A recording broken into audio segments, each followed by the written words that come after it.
Hi there, it's Angela Critters. Welcome in. We're going to make a quick batch of corn fritters. It's our lunchtime, and my husband and I thought that might be something good, so I thought I would share it with you. First thing I've got an egg I've already got beaten up. I'm going to put in 2 cups of corn. I'm using frozen. You can use fresh or canned. If you're going to use canned, then you're going to want to drain the salt off.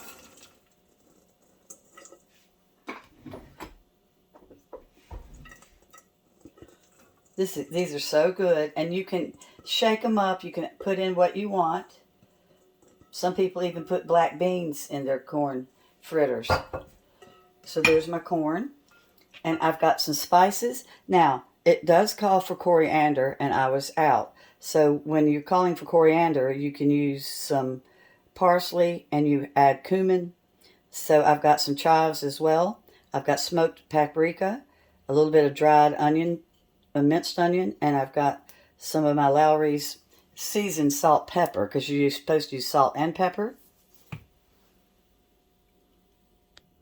I'm putting the juice of a lime in there. I'm going to use a little bit of my lime peeling. Since I don't have the cilantro, you add a little bit of lemon or lime to your parsley, and it gives it that kick that you need. So I'm going to get my lime out.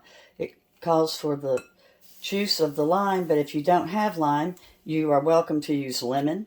It just needs something citrusy in it.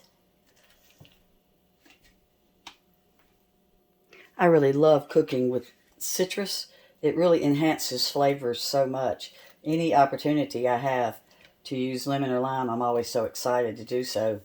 I just love it. So let's get this mixed up. I'm going to mix up my spices real quick with the corn. I've got a 1/4 cup of flour. It's going to hold everything together. And my favorite part of corn fritters is the cornmeal. You can make these gluten-free if you use your gluten-free flour. I've got my lime juice going in. And you saw how I just used a spoon to get the juice out. I have a juicer, but you don't have to use a juice squeezer. You don't have to have any special equipment. And then here I've got some spring onion with the tops cut up. I think I've got like 3 little tiny spring onions. They weren't very big this week at the store.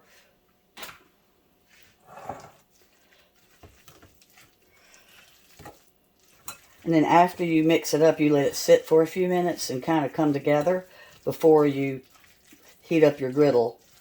And then here comes 1/2 cup of cheese.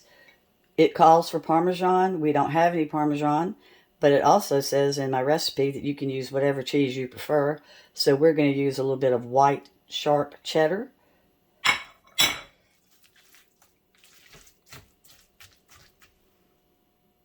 You use 1 tablespoon of oil. I'm going to attempt to use my egg cups. I've never tried them before, but I saw where somebody said that made theirs really pretty. So I'm going to stuff these in and see if I can make them pretty. Nothing has to be pretty to eat, of course, but it is nice when things look shaped up nice. I've got my griddle set to 350, and these are cooking at 4 minutes on each side. I'm flipping at my 4-minute mark. Aren't they browning pretty? Aren't they beautiful? I've got 3, and I've got some sour cream that I doctored up with a little bit of chives and some of my Lowry seasoning salt to dip them in. I'm going to put the directions in the description. Thanks for watching.